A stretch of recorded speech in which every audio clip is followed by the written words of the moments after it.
First of all congratulation sir. जैसे कि मैंने कहा, ट्रॉफी भले ही हाथ में ना आया हो, लेकिन सबके दिलों में आप राज कर रहे हैं। सब अभी भी नैजी नैजी नैजी चिल्ला रहे हैं। तो कैसा लग रहा है जब आप घर के बाहर आए, लोगों का रिएक्शन देखे, लोगों को देखे कि आपसे लोग इतना प्यार कर रहे हैं? बहुत अच्छा लग रहा है, खुशी हो रही है। और जैसे लोग मुझसे प्यार कर रहे हैं वैसे मैं भी लोगों से प्यार कर रहा हूँ और एक अच्छा माहौल बन रहा है। और इसके लिए मैं बहुत शुक्रगुजार हूँ ऊपर वाले का कि मुझे मौका मिला अपने आप को रिप्रेजेंट करने का, मेरे हुड को, मेरे कल्चर को।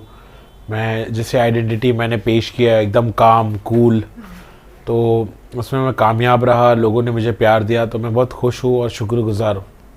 इवन अगर हम आपके बिग बॉस की जर्नी की बात करेंगे तो काफ़ी लंबी जर्नी थी, क्योंकि आप टॉप 2 में थे, रनर अप है, आप फर्स्ट रनर अप है। तो अगर उसके हम डिस्क्राइब करना चाहेंगे तो आप किस प्रकार से डिस्क्राइब करेंगे? मेरी जर्नी बहुत एंटरटेनमेंट वाली थी, बहुत ही यूनिक थी।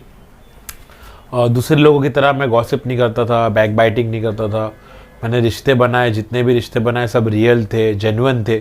और मेरी पर्सनालिटी बहुत ओरिजिनल है, जेन्युइन है। मुझे ऐसा लगता है कि लोगों ने भी उसको अच्छे से समझा, मुझे मौका मिला ये करने का और जिसमें मैं कामयाब रहा। तो उतार रहा, चढ़ाव रहा, मतलब, लेकिन कभी एविक्ट नहीं हुआ घर से। मुझे इज़्ज़त दी गई, टॉप 2 तक पहुंचाया गया। तो मुझे ऐसा लगता है कि मैं अपने मकसद में एक हद तक कामयाब हुआ और बहुत अच्छा हुआ जो हुआ। एंड आपको लग रहा है जिनका आपके घर के अंदर रिश्ता कैसा भी था, भले ही अच्छा हो या बुरा हो, घर के बाहर निकल के भी आपका उनके साथ रिश्ता वैसा ही है या फिर बहुत कुछ चेंजेस हुआ है, या फिर नहीं, आप किसी के साथ रिश्ता बनाया ऑलरेडी? मैंने सबसे सबसे अच्छा ही रिश्ता बनाया, किसी के भी साथ खटास नहीं रही और किसी से भी मेरा कुछ बुरा नहीं रहा कि अनबन नहीं हुई। बाहर भी मैं उस रिश्ते को वैसे ही रखूँगा, जो रिश्ता मेरा अंदर था उसको ही मैं कंटिन्यू करूँगा।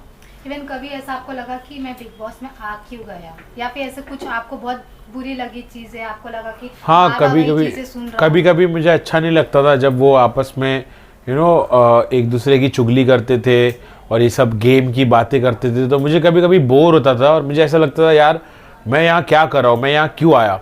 कभी कभी मुझे ऐसा महसूस होता था, लेकिन मेरे एक दो खास दोस्त थे जिनके साथ वक्त बिता के मैं फिर पॉजिटिव हो जाता था।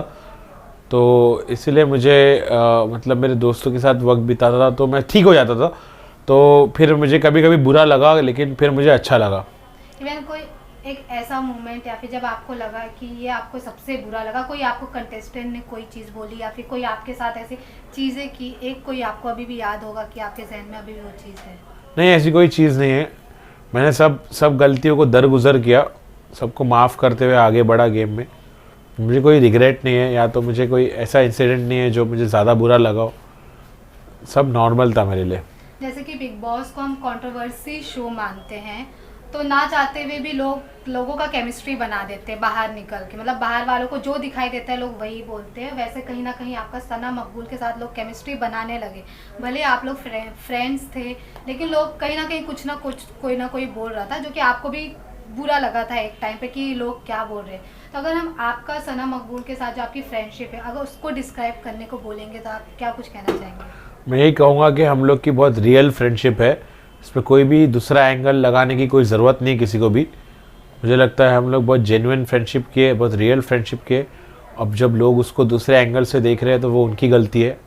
हमारा कोई ऐसा एंगल है ही नहीं। और वो, मतलब, हम लोग बहुत सॉर्टेड फ्रेंड्स है, बहुत कूल है। और हम लोग एक दूसरे की अंडरस्टैंडिंग है, फेथ है, ट्रस्ट है एक दूसरे पर।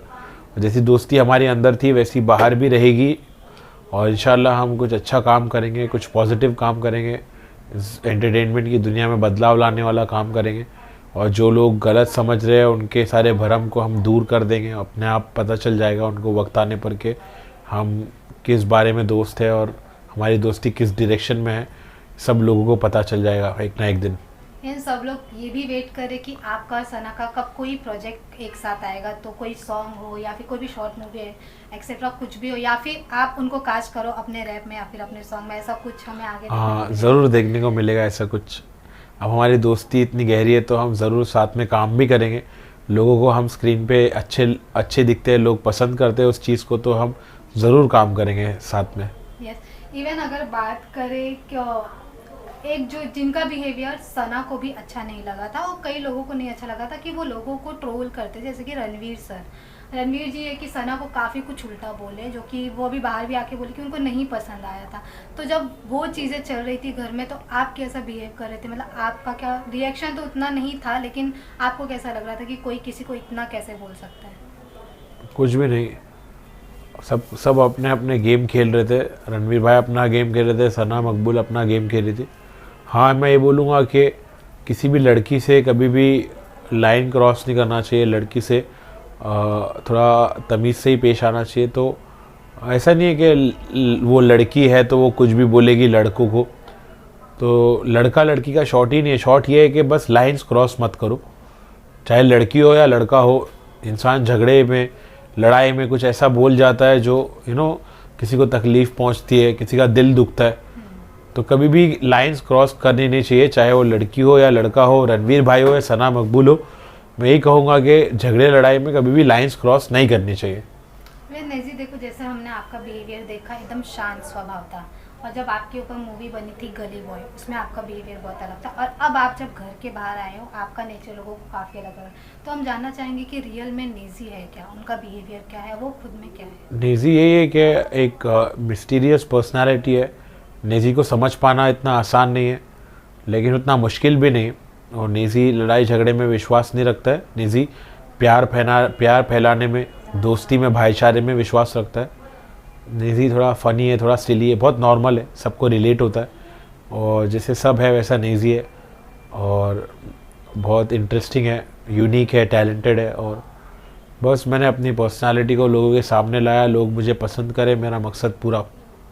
इवन नेजी, अगर बिग बॉस की बात हटाए तो बिग बॉस के पहले की अगर बात करें तो आपके लाइफ में काफ़ी अप्स एंड डाउन्स है। जैसे कि बीच में आप अपना रैप भी करना थोड़ा बंद कर दिए थे, तो वो अप्स एंड डाउन्स को आप किस प्रकार मैनेज किए, और किस प्रकार अपने आप को प्रिपेयर किए कि मैं बिग बॉस में अब आऊँ, लोगों के सामने आऊँ? मैं बहुत नेचुरली था, जैसा भी था मैं खुद अपने आप को वैसा रखा था कि कुछ एफर्ट्स नहीं डाले, मैं नॉर्मली प्ले किया।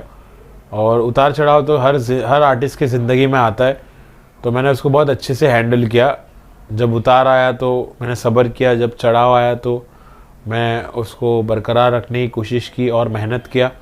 तो मैं विश्वास रखता हूँ मेहनत करने में, और अब ढेर सारा जो प्यार मिल रहा है इसको मैं बरकरार रखने के लिए और मेहनत करूँगा और फोकस्ड रहूँगा और कामयाब होके बताऊँगा। इवन सोशल मीडिया के ज़माने में भी लोग बेवजह का लोगों को ट्रोल भी करते हैं। कहीं ना कहीं आपकी कुछ चीज़ों को लेकर आप भी ट्रोल हुए हैं, बिग बॉस के घर के बाहर हो या फिर उसके पहले हो, तो उस चीज़ को आप किस प्रकार मैनेज किया? आपको लगा कि ये सही है या फिर मैं अपने आप को चेंज करूँ, ऐसा कुछ?